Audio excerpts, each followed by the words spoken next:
Thank you everyone for joining us this evening. My name is Dan Kovats. I am the Executive Director of the Illinois Democratic County Chairs Association. I'd like to thank you for joining us on our newly launched Nuts and Bolts training series, a part of our virtual training series that we've started with the County Chairs Association. And this series is really meant to hyper target our newly elected and currently elected Democrats to provide training and resources to them to help build not only our county parties, but also our communities. So thank you for taking some time this evening to join us on this important topic. I've always grown up with the notion of Tip O'Neill's line of all politics is local. And I believe our county boards have a really big role to play in our communities. So it's very, very important that we have this training tonight. Before I turn it over to our presenter, a couple of ground rules I want to go over. We've got a lot of different people on the call this evening. So I just ask that everyone, we've got different levels of experience. So everyone, please be respectful of each other. There's no stupid questions here. So if somebody has a question, if you want to chime in, or we're going to be answering questions throughout the session, feel free. But just please be respectful of the other participants. While you're here for this session, please be present. Tonight's session is going to last about an hour. So if you need to get up, stretch your legs, go grab a glass of water, perfectly fine. But while you're here, please be present. Your emails and text messages can wait until we finish up. And then again, ask a lot of questions. This is how we as Democrats learn and we get better, is we ask questions. And I've always gone by the notion there's no stupid questions. So ask away. The only thing I will ask is everyone's going to be muted throughout the session, just so we're not talking over each other. Please put all of your questions in the chat and we will answer them as we're going along. So with that, I'd like to introduce our presenter for this evening. Angie Normoyle is a county board member. She represents the 14th district on the Rock Island County Board. Previously, she had been on the Moline School Board of Education. She's also active with her county Democratic Party and serves as their treasurer. And thank you to Rock Island Dems for giving her a pass this evening so she doesn't have to be a committee call. I do appreciate that. And professionally, Angie is a part-time professor at Augustana College. So the training session tonight should be very engaging. I'm looking forward to it. So with that, I will turn it over to Angie. Hi there. Well, thank you. I'm going to go ahead and try to share my screen here. Great. Okay. So that's me, Angie Normoyle, and I am on the Rock Island County Board, District 14. I'm going to kind of give you an overview of what we're going to be covering tonight. Basically, I have it broken into 3 sections, and we'll go from there. I'm having trouble getting it to advance. There we go. Okay, so introduction, I'll tell you a little bit about Rock Island County and a little bit about me to kind of put things in context and perspective. Then we'll talk about board functions, resources available to board members, the actual board meeting and how committee structures work. And then if we have a few minutes, I just have a few words of wisdom after serving on a board for a couple of years. So Rock Island County has 140,000 people. We are 450 square miles and we have 25 board members, 20 Democrats and 5 Republicans. So we are, it's nice to be in the majority, right? So there are certain things that are easier to do perhaps in Rock Island County than might be where you're serving, because the Democrats are in the majority. We operate under the township of government in Rock Island County, which impacts how our county board operates. About 85%, I think actually 82% of the counties in Illinois work under this township form, which means they have a county board rather than a board of commissioners. So that's my experience. That's what most of Illinois works with. And so we're going to be talking about that more tonight. Now, if you are from one of those counties that has a commission instead, I think some of the topics will still work for you, but some of the specifics will obviously be a little bit different. So, so we'll go ahead and get started. Board functions. County boards are a very interesting,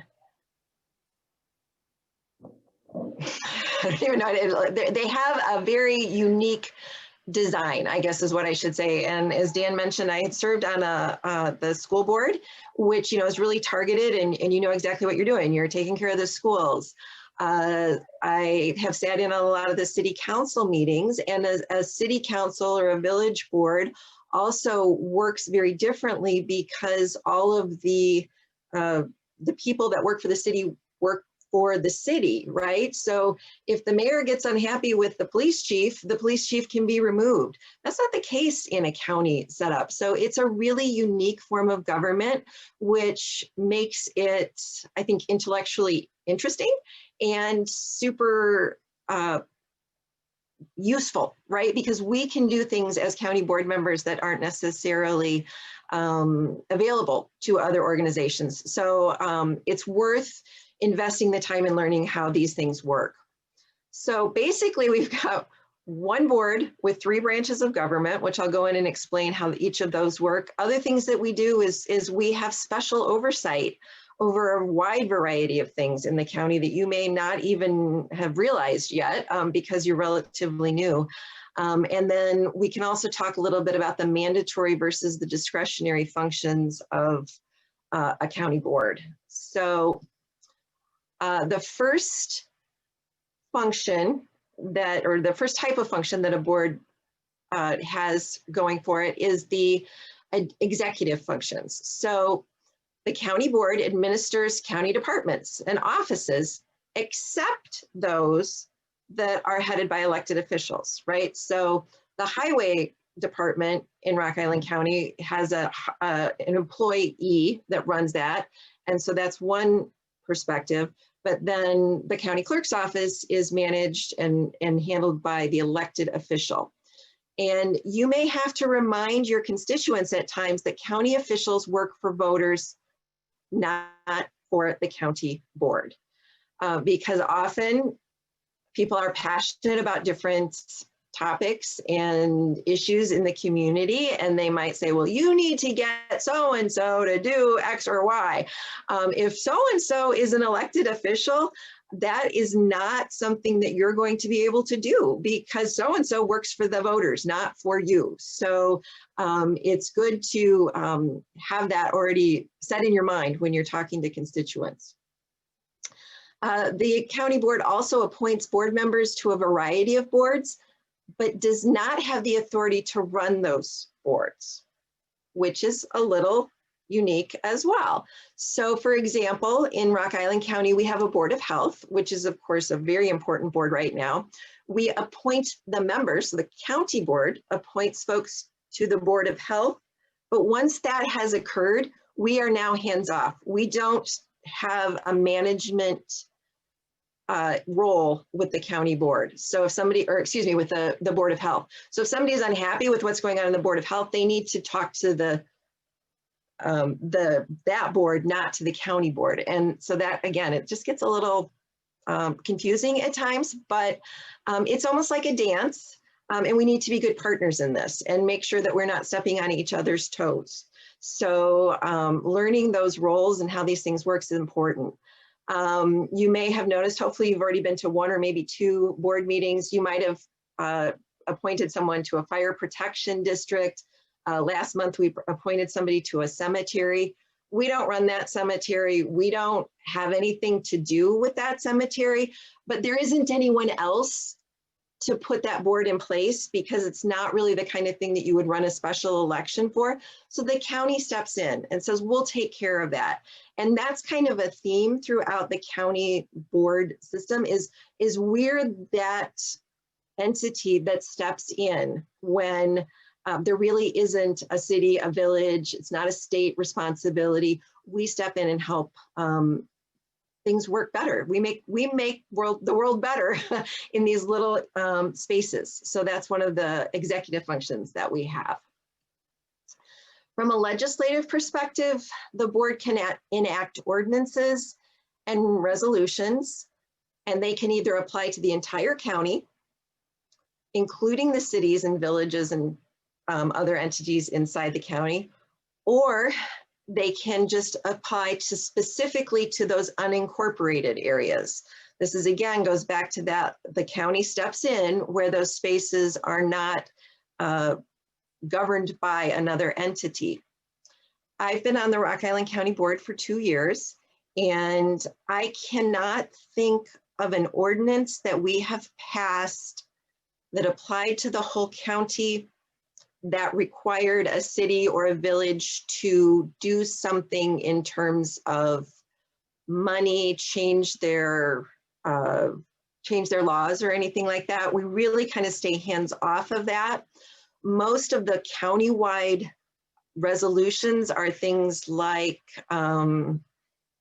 this month we passed a resolution to encourage mentoring in partnership with Big Brother and Big Sisters, right? So that's great. Everybody in the county should be aware of that. It would be great if everybody in the county engaged in that behavior, but we're not mandating that. So that's one of those countywide ones. To the unincorporated areas, I have not, like I said, seen an actual piece of legislation that has come through. I'm assuming because most of that's just already been done, but it might be setting a, I don't think we would do speed limits, but that kind of stuff, right? Just that it's a housekeeping thing. We need to know what the rule is in this unincorporated place, and so the county would step in and make that rule. The county board also is in charge of budgets for both the county and all those elected official departments. We set tax rates for the different functions of the county, and we also issue bonds if we need to borrow money to undertake large projects, public works, those kinds of things. Hopefully we're not doing too much of that, but that is also our responsibility as well. From a judicial function, we sometimes make a decision. So rather than acting as an actual judge, but we might, in a zoning case, we do actually approve the final recommendation of the zoning board. And if there was an appeal, occasionally, I think once or twice in the last 2 years, somebody has come to the board and stated their case, and then we made a ruling on that. So there we're acting like a judge. We also make decisions about permits and licenses, and mostly, again, that's in those unincorporated areas. We have a few liquor licenses and other things that occur because there isn't a city to manage that. And then the board would be responsible for considering any appeals if they were unable to get a license or a permit that they thought they were entitled to. And finally, I put liaison with sheriff and the state's attorney's offices under this. It's not really a judicial function, but it is, it's where we sort of the edges of our organizations meet, right? If you meet in the county, in the courthouse, likely the sheriff is responsible for the maintenance and security of that building. So that's an area where you work together. The state's attorney can act as your counsel. If there's a legal question, they can advise you. If you are sued, they may or may not represent you depending upon the situation. Sometimes it seems a better use of resources and expertise to hire outside counsel, but we do step into those judicial areas as well. So, so those are those three main branches. And then to talk a little bit about these mandatory versus discretionary functions. The state says we have to do these mandatory things, and they're actually very few. When I was preparing this and looked at this list, I thought, wow, that is short. I would doubt there are very many counties that do just the mandatory functions because it's not a very long list. You have to elect a chair, hold meetings, and publish reports. You have to furnish the space, the fixtures, and the fittings for the county offices. You have to adopt a budget.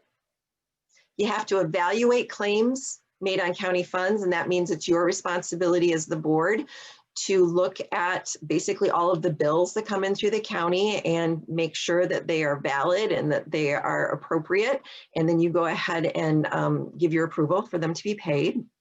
And then you are required to prosecute or defend lawsuits. And in the case of a judgment against the county or its officers, the board is responsible for paying those damages.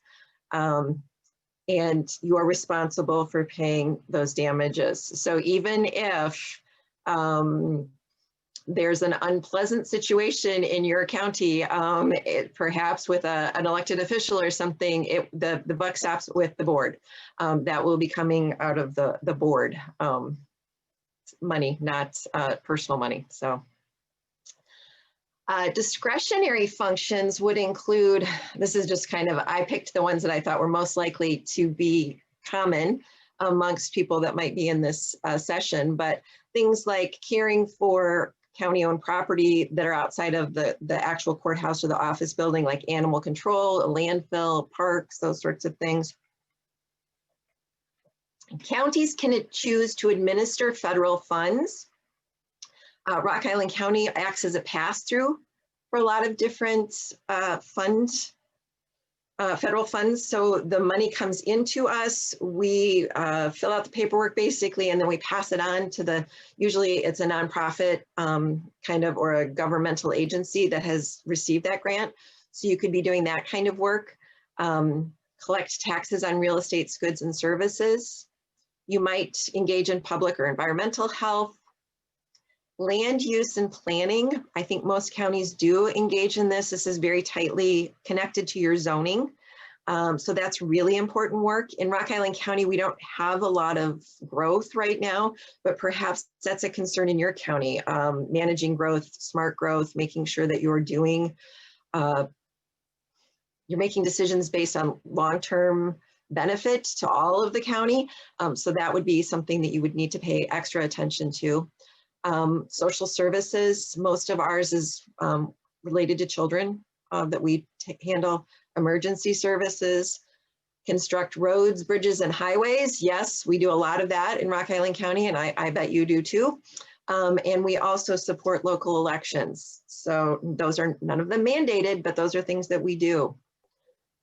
All right, Dan, would now be a good time to, do we have any questions or? Yeah, we've had a couple come in, and remind everyone, please, if you have any questions, don't be shy, put them in the chat, and we've got a couple sections broken out that we'll ask the questions.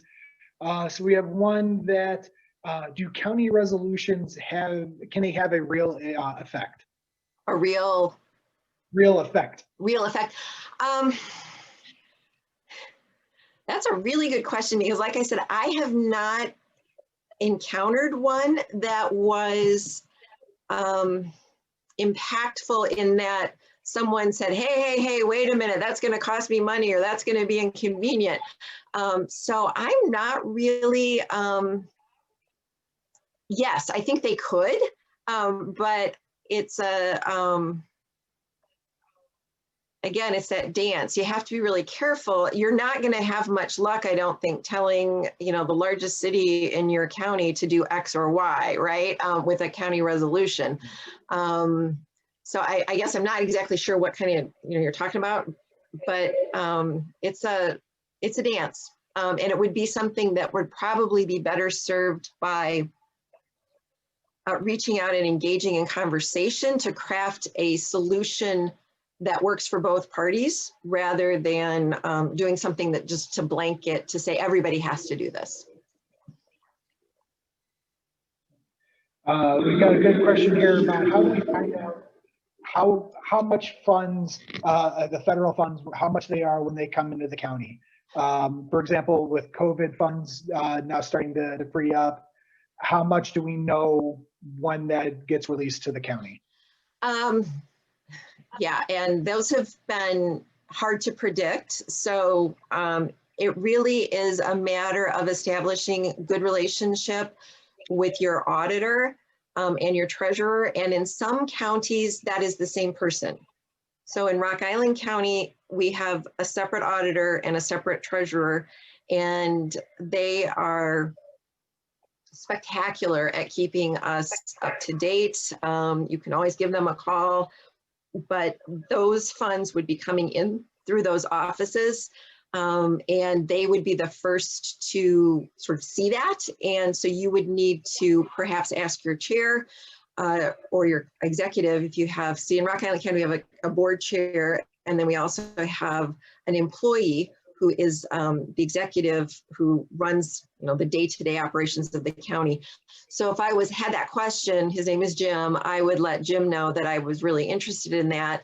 And then I would also let our board chair know that if he could ask the auditor and the treasurer to let him know, and then he would send us an email. But you are, at some ways, again, I'm going to use this analogy of the dance quite a bit.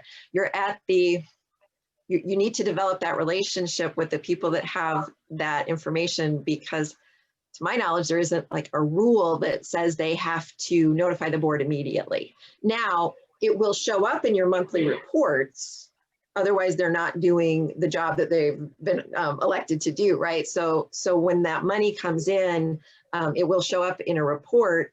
But if you want to see it right away, you would need to make a different arrangement.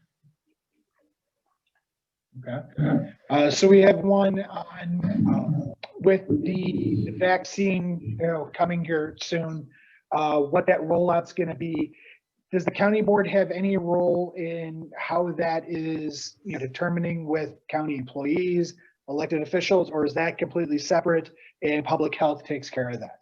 My understanding is it is completely separate, and it's public health takes care of that. And again, I can't speak to this exact situation, but we unfortunately had an employee issue at our Board of Health last year. And that's how I learned that even though we appoint that board and those people get paid through the county and all of that, we really do not manage them.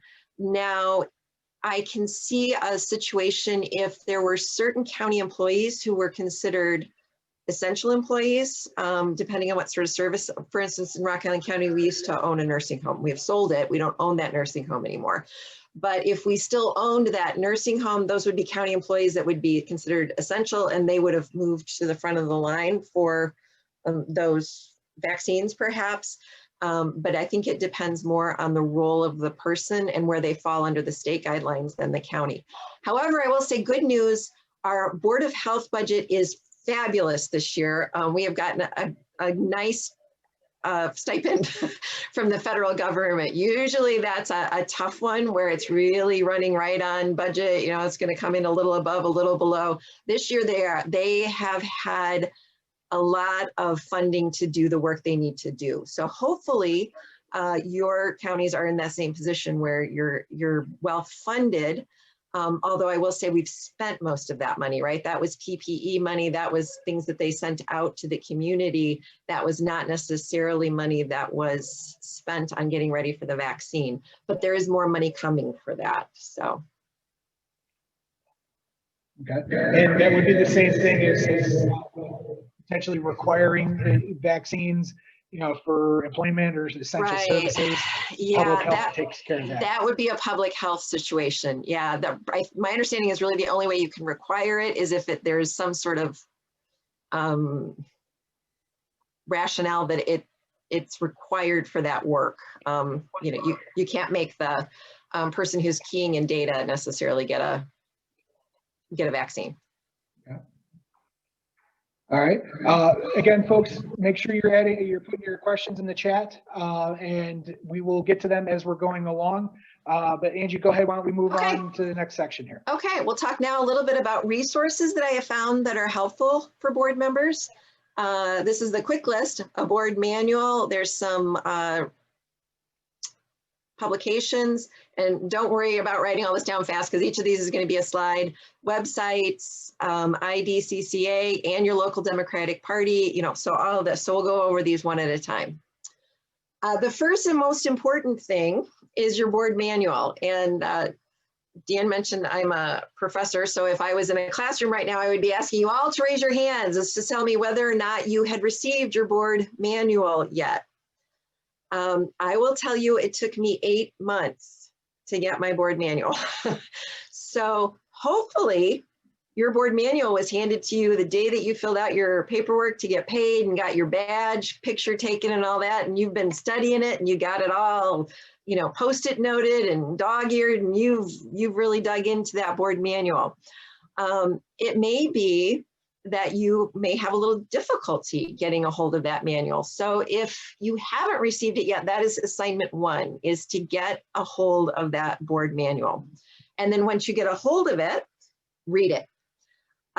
Hopefully it's not too terribly long. Ours is only about, I think, 80 pages because it's broken out for the board, and then we have a separate one for the employees. And so it's not really as daunting as it might sound. And then I would also suggest that you put a reminder on your calendar to read it again in 6 months. Because the things that are really important to you as a brand new board member change over time, because your questions that you're having these first few months, once you get those down, there's a whole new set of questions which you didn't know to pay attention to when you were reading through the manual the first time. So you should really treat it as sort of an ongoing responsibility. It's a great idea to make questions, a list of questions as you review it, because you might think, oh, I'll remember that, but you might not. So a list of questions is really good. And then I suggest that you find a mentor, somebody on the board that you feel like you could have a good relationship with, and make time to ask them a few questions. You can call them on the phone, and as long as your board isn't 3 people, you shouldn't be running afoul of Open Meetings Act to call somebody up and ask them a question. And I would consider looking for somebody who's been on the board a while. We have a guy on our board whose name is Moose. And you cannot tell because I'm sitting down, but I am only 5'2". I am the shortest person on the board, and Moose is the tallest, but he is my favorite mentor because he knows all kinds of stuff. He's been on the board for a really long time, and he's really generous about sharing information. So he's like my first go-to. Why is it this way? What happened here? How come it's like that? And he knows. So one, you get great information, and you should check it to make sure that it's accurate if it sounds a little fishy, because not everybody's 100%, but you're also developing those relationships. So 1, 2, 3 mentors would really be a great idea, because you want to kind of spread the love around, and you want to have friends in multiple places around the room. And like I said, we're a 25-member board. That's a big board. And it does kind of play in when we're actually physically there, which we're not there very much anymore. The space makes a difference. So I do try to move around the room. And then the next question is, does your board manual need to be updated? Because board governance, would suggest every 5 years, your board manual should be updated. Ours hasn't been. So we need to do that. That needs to be on the list for Rock Island County. And I'm going to volunteer to lead that effort because it's not a particularly fun job, but it would be another way as a new board member to make yourself knowledgeable and really help your community if you would be willing to take on a responsibility like that. Now, hopefully it was reviewed maybe 2 years ago. It's in great shape and you can just sit down and read it. But if not, it's an opportunity for you as well. So board manual. Real quick, yeah. With the board manual, what is actually, some of the stuff that's in it, and, are the newly electeds supposed to receive that, at a certain time frame? Because I'm seeing some questions here of people who are not sure what the board manual is, and I have a feeling that they have not received it. Yeah, I'm not surprised to hear that. To tell you the truth, I don't know. I'm assuming it's required by law. At the school board, we had one, the Forest Preserve had one. It's the manual for how you run the organization. And it has things in it like how often you meet, what time you meet, the names of your different committees, how you elect your committee. For instance, you probably in December had a meeting that was the purpose of which was to basically start up the board again, right? You had to elect a chair, you had to, do some of these things. That's all laid out in that board manual. It tells you days, times, it has the names of the different committees and what their responsibilities are.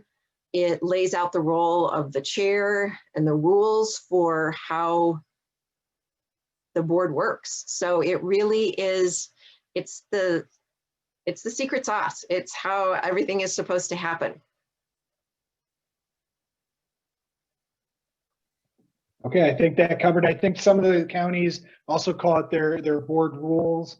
So Yeah. different counties call it different things. Sure. And you can, like I noticed in our board manual, some of the names of committees are not the names that we have for them anymore, which tells me like the county gets to decide. So they can call it the rules, the procedures, however they want to call it. But yeah, it's just that basic, it's the rule book for how we work.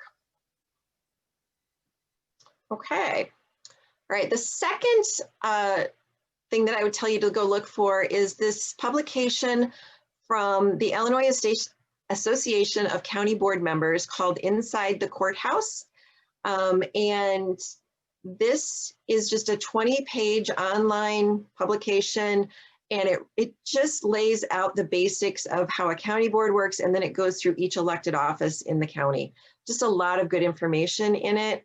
And I could not find it by going to their website. I had to just Google Inside the Courthouse and then IACBM, and then I found the link. And at the end, Dan, if you'll remind me, I have all those links on a sticky note, and I can just put them right in the chat so people can see them.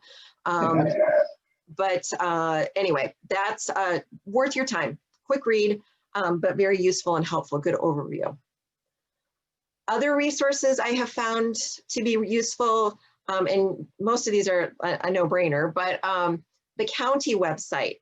Our county website has so much information on it, just even things that you don't even know you need to know until you're like, well, how's that work? And there it is on the county website. So that's great.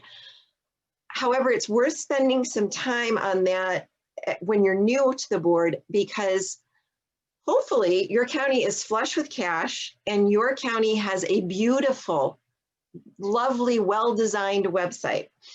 That is not the case in Rock Island County. We don't have a lot of cash, and our website is a little clunky. You have to click through sometimes to find what you're looking for. So it requires a little bit of practice to find some information.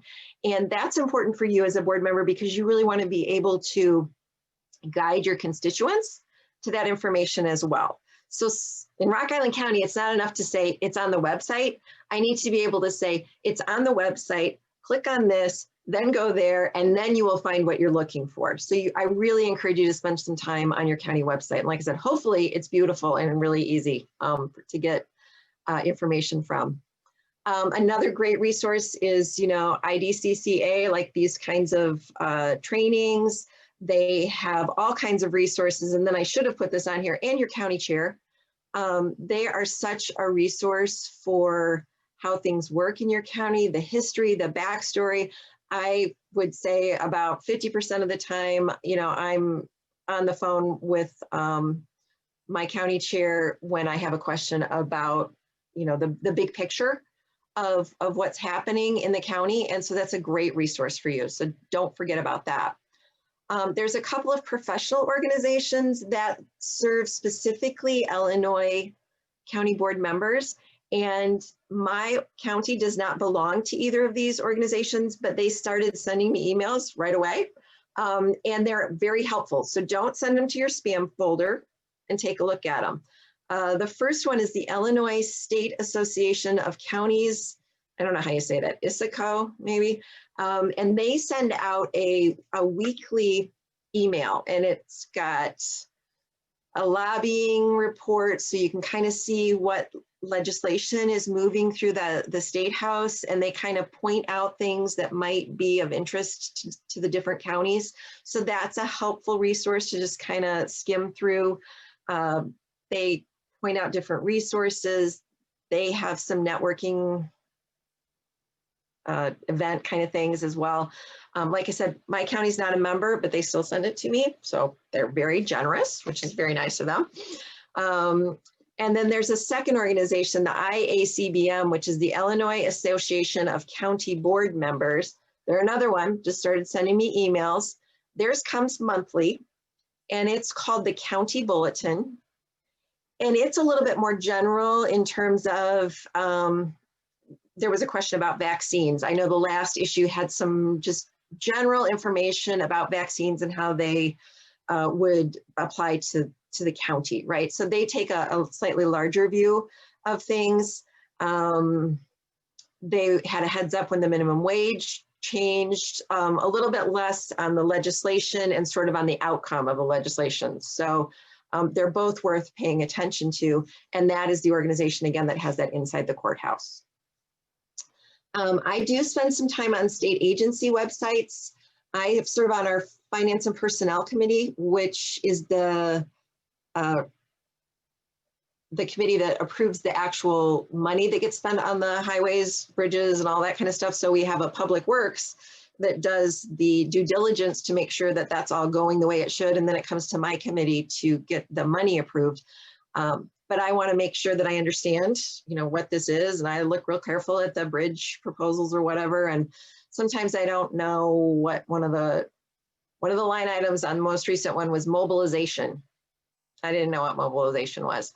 It turns out that's how they get all the equipment to the bridge, right? To fix the bridge, right? But that's not my expertise. So IDOT is really helpful for that. Google is also really helpful for that. I Google a lot to figure out what stuff needs. So those would be things I would suggest that you think about. So any other questions at this point, Dan? I think we had one come up at the tail end of our last section on like home rule and home rule ordinances.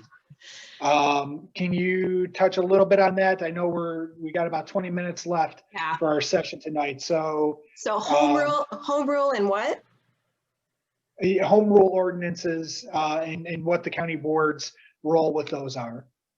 I don't know. That you have exceeded my expertise with that. That I do not know. Now my understanding is Champaign is no longer home rule, right? And I think, and Will went to executive. So I have not dealt with anything in terms of home rule in Rock Island County. So sorry.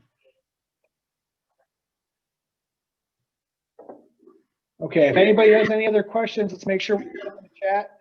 Okay. And we'll get them asked as we're going along through here. All right. I don't have any that are up. Okay, so well, we're doing well on time, so this is great. Okay, so board mechanics. This is kind of like what's actually happening while we're in a board meeting.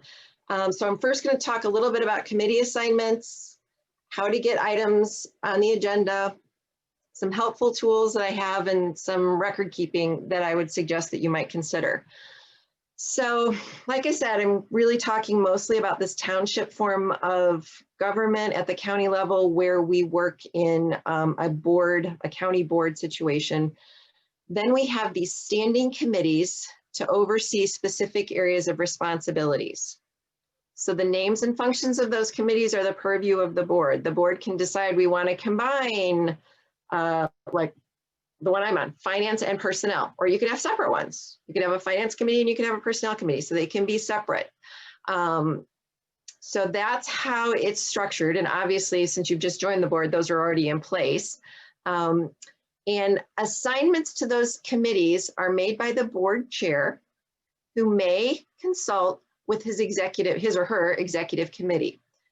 And that executive committee would be made up of the chairs of all those committees, right? So in Rock Island County, I think we have 3 standing committees and 2 that are sort of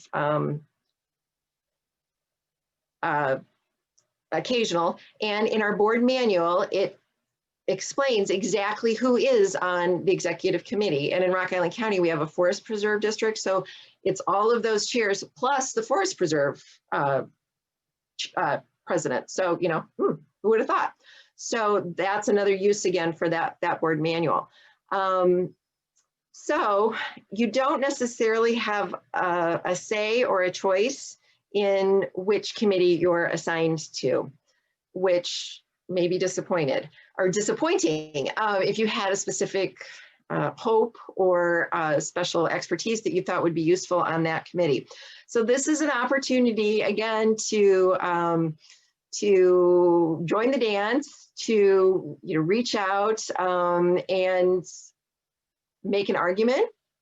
Perhaps now the standing committees may have already been assigned because you're so new to the board, but I was recently made chair of our litigation committee, and I had reached out to the board chair over the past year and said, you know, I've got a little bit of more time in my schedule. I'm really eager to be of service to the board.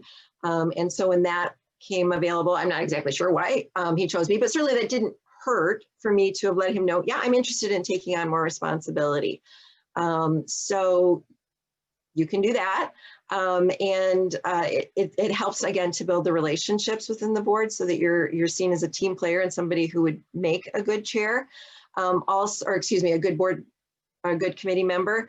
You know, being prepared for all the meetings, all that kind of stuff certainly speaks in your favor when you're one of those people that has read the documents and asks good questions and all those kinds of things that makes you a stronger committee member. Kind of already covered this, but you know, some committees meet regularly, some as needed. Our litigation committee only meets when we are actively dealing with litigation, and then our budget committee meets seasonally. It's not a standing committee. Okay, so for agenda items, it is critically important for boards to only discuss the items that are on the agenda. If your meetings are Tuesday and something really crazy happens in your county on Monday, you cannot discuss that and make any sort of judgment decision in your board meeting on Tuesday because you have not had time to post that to the agenda and give the public notice. It has to be at least 48 hours in advance of a meeting. So it has to be on the agenda for the board to discuss it in a substantive way and for you to take any action. That makes sure that you're in compliance with the open meeting. So yeah, as much as you might want to talk about something, it needs to be on the agenda. So then that brings up the question, well, how do I get something on the agenda? Its first stop is usually in one of those committees. So I was trying to think of an example of, you know, something that, and so this is a little bit silly, but say you have noticed, you've been looking at your budgets and you notice you're spending a lot of money in healthcare, and it looks like your county employees are clumsy. They're tripping over things all of the time. And so you think, wouldn't it be great if we had some sort of program within the county for our employees that would make them more coordinated, right? And so you'd want to talk about that on like your health, in our county, that would be governance, health, and administration. It would have to go through that committee first. So if I wanted to bring up a topic like that, I would have to approach that chair and engage that chair in conversation and get that chair's agreement to put that on the agenda for the upcoming governance, health, and administration meeting. That would be posted to the public. And so that anybody who had an interest in that would have the option to come to that committee meeting and listen to the conversation, maybe make a public comment, so that it's all very transparent. And then if that committee decided, yes, this is a good idea, this is something that we would like to move forward, they would send that on then to the whole board. And that would appear on the agenda that you're going to approve in your committee of the whole meeting. And so that committee of the whole meeting really is an odd meeting where we just talk about the meeting we're going to have in the future, right? So we make sure that we're clear. We mention all of those things, and then we say, okay, this is what we're going to talk about at our next meeting. And then at our next meeting, we could talk about that program to make our employees more coordinated so that they wouldn't trip over things and need medical care. So that would be the ideal, right? You would have an idea, you would take it to the appropriate committee, they would say, yes, that's a great idea, it would be discussed, everybody would come to some sort of agreement, there would be lots of great ideas, it would go on to the board and it would be passed. That doesn't always happen. And sometimes a committee chair might decline to add an item to the agenda, either through their own feeling or they might have been instructed that the board chair does not wish to entertain that item. And so then you're faced with a challenge.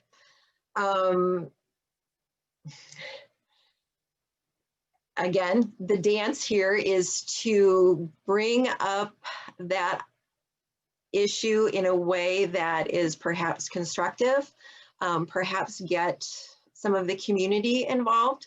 There would be a couple of ways that you might get a community member to assist you in this.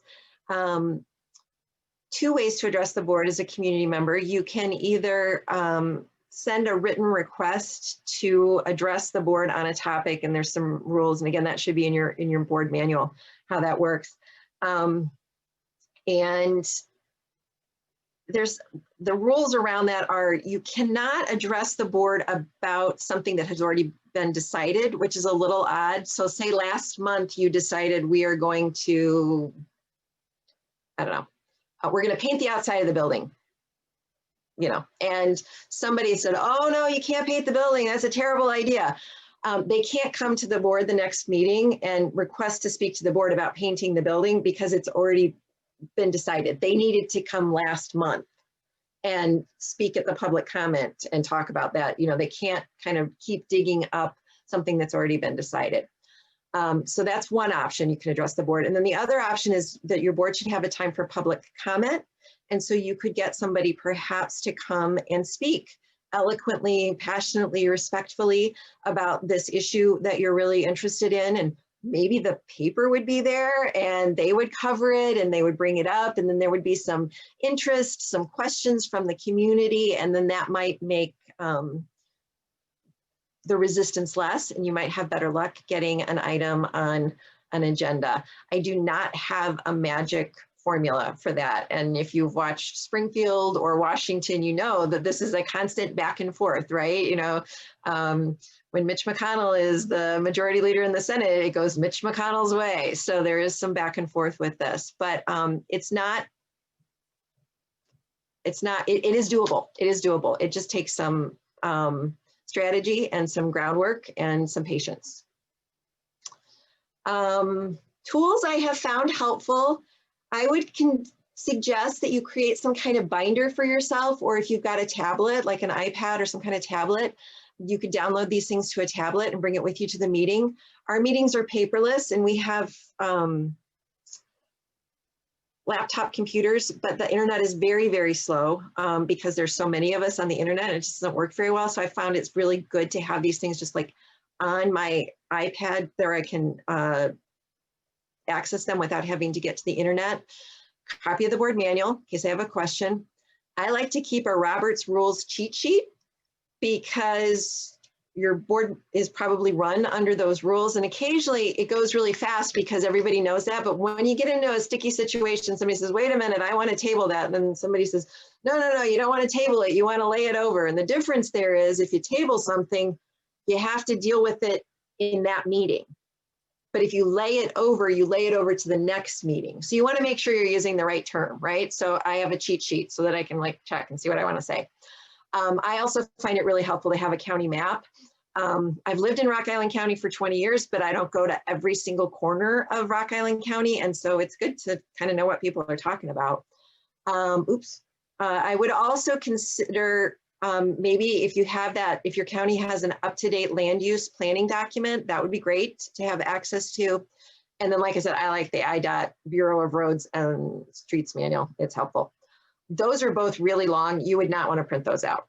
But if you could put them on a tablet, you would have access to them. Record keeping. I find it to be very useful to have a separate email for county business. It's also super important to have a separate email for county business for a couple of reasons. One, if you are ever the subject of a FOIA request, a Freedom of Information Act request, then you can just search that one email and everything should be there. Also, some of us like to keep our emails, quote, clean. That's not good practice for a county or a county representative, right? You need to be saving copies of all of that correspondence back and forth. You should not be at zero inbox. And so if you can just tell yourself that your county email is not going to be at zero inbox, that would be also another good reason to keep it separate. This also just makes sure perhaps you're a state employee, or what if you're a city employee or whatever, that you're not mixing your business that you're doing as an elected official with your paid position. You just want everything to be really clean and really separate. And if you decide that you want to set up a separate email, Google makes that super easy. If you already have a personal email with Google, what I do is I just forward my county email to my personal email, and I see them all in one place. But then I can also check the county email, and it's just county business. I keep a folder on my computer and at a cloud-based drive with all of the documents that I think I might want to need, so I can get to them at any time. I don't have to be at home. I can pull them up on my phone. If I'm at the county office building, I can find them. I like to take notes on things, so I take a notebook with me, same notebook every time, county board notebook. And then it's just always there, and the information is in it. And you might also want to consider a separate Zoom for your county work. Tonight I'm using my personal one, and you can see it just says Angie Normoyle, but I have one that I set up for the county, and then it says Angie Normoyle, District 14, Moline. So if somebody is watching our meeting as a constituent, and I'm sure all of my constituents know exactly who I am. I'm joking, right? They don't necessarily know, but at least it gives them the clues. Oh, she's from Moline. Oh, she's District 14, right? And then that way I don't have to go in every meeting and change my bio. I also put my official picture from the county with the flag and all that, the patriotic stuff behind it on that Zoom account. The one that I have for here is a little bit more casual. So it's just another way to sort of separate our county and our personal work. So that's what I got there. Any questions, Dan? Again, everyone, we're starting to wrap up here. So if you have any other questions, please put them in the chat. We did get a question that came in on something that every county board is going to be dealing with this year, redistricting. Who handles redistricting on the county board level? And are there any requirements, any historical expectations, anything that the county board has to consider when we're redrawing districts or precincts or special districts? That is an excellent question, because that has been a point of contention in Rock Island County, in that we are considering reducing the size of our board in addition to redrawing. It is within the counties. The county board decides how many districts there are, and the county board decides how they are drawn. I have been paying attention to this issue, so I'm not an attorney, so I would not take my word here as absolute, but I have not encountered any rules or requirements at the state level that tell us what to do. It really is up to the county board. So the county board gets to decide how this looks. Now, obviously, I would suggest people be transparent and involve the community if there's sort of any substantive changes to be made. If you're not changing the number of board members and the population hasn't changed much, you may only be moving, a line a couple of blocks or something to kind of even out the population. So that would not necessarily require a special committee. But in Rock Island County, our Governance, Health, and Administration Committee is handling it. They are convening at least one virtual public meeting to solicit information. We're partnering with the Chamber of Commerce because we feel they can help us spread the word and get people engaged. And then my understanding too is to go ahead and redraw those lines. The county will be hiring a consultant to actually do that physical work. That would be through the GIS, or the Geographic Information System kind of work. But I don't believe we're going to be doing that in-house. We're going to be hiring someone out of house to do that work for us. So I hope that's helpful. There's a lot of questions around that. And that's something I'll just let everybody know on the call. We are, with the County Chairs Association, as part of the Nuts and Bolts series, we are going to be doing a topic on what the redistricting is. So if you're in the majority or if you're in the minority, what your role is with that. We're also going to be doing a more hour-long session on parliamentary procedure on a county board or village board or city council level. So I will drop the link in the chat as we finish up on where you can bookmark and keep an eye on future trainings, but that's coming in the next couple of weeks. Let me see, we did get another one in here.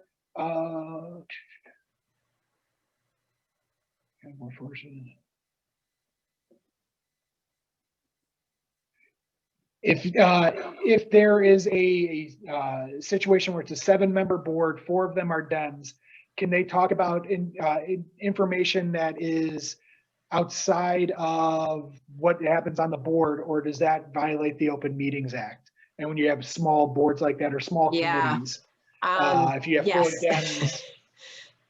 Yeah, and I'm not an expert on this. This was last week's topic, right, Dan? Let's see. So you need, you have to, a violation of the Open Meetings Act is a majority of a quorum. So on a 7-member board, a quorum would be 4. And then so yeah, if you have 3 people talking, 3 or more people talking about something that's board business, that would be problematic. 2 people could get together, but 3 could not. And somebody should check my math on that, but I think I did that right. Yeah, that's hard on a small board or a small committee. You can still get together, you just can't talk about county business. Okay. Yeah. So I think that's the last one we had Okay. question-wise. So I think we got a couple more slides. Yeah, I got one more, just a couple of things that I would suggest, things that I've thought about. Identify your properties and spend your political capital on those. Things will come up. People will get very passionate about X or Y, and they will try to engage you in this great plan or great idea or whatever, and it might be really great. But if you ran for the county board because you wanted to do X, Y, and Z, keep your eye on the prize. You can only accomplish so many things, and you are going to make and also draw down on relationships as you're doing this. So just be really intentional about that. And that's the language that I use when people are trying to engage me in something that I think it's worthwhile, but it's not my priority. I say, you know, look, I support you. I'll do what I can, but I am not going to take the lead on this because this is not where I had intended to spend my political capital. These are not my priorities. They're yours. So think about that. Be sure to ask questions in a curious way. The first time when I joined the school board, my questions were they were too aggressive, really, and it took a while to build those relationships back up.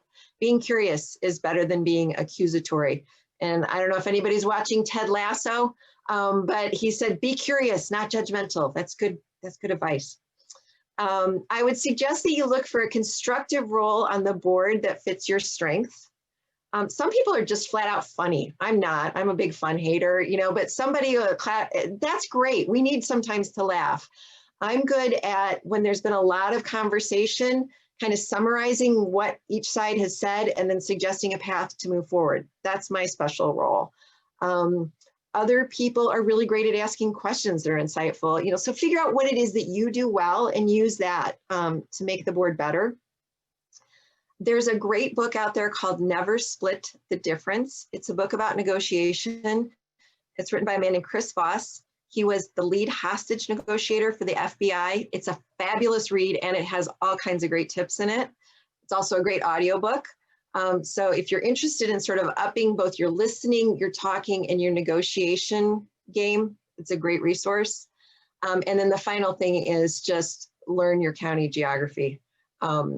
It will just serve you so well when you understand those ins and outs, those little tiny areas of your county, because that really demonstrates your commitment to the county, not just your district or your interest. So those would be my suggestions. Thank you for listening. If I can be of any help as you navigate this new role, here's my email, Angie@ricodems.org. And I'm going to try to find my, here we go. Let's see if I can get this in the chat.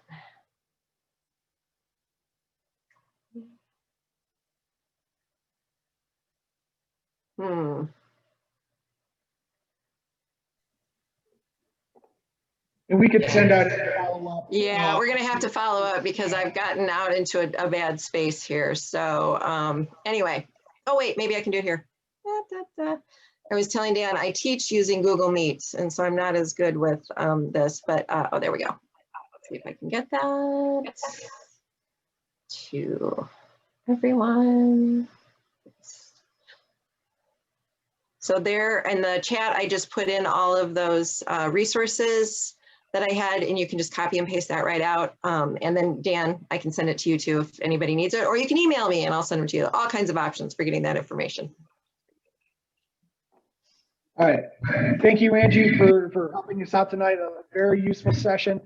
Thank you, everyone, again, for attending. I do appreciate it. Please, if you have any other follow-up questions, everyone should have my email when they signed up. I'm going to send out all of the training materials probably tomorrow with the recording of tonight's session, so that you can go back and double check everything and follow along again if you have some follow-up questions. Also, please, check out the IDCCA's website, ildcca.org. Check us out on social media. We post a lot of different resources for Democrats throughout the state, and we're here to help you as much as we can. So again, thank you everyone for coming tonight, and have a good evening. All right, thank you.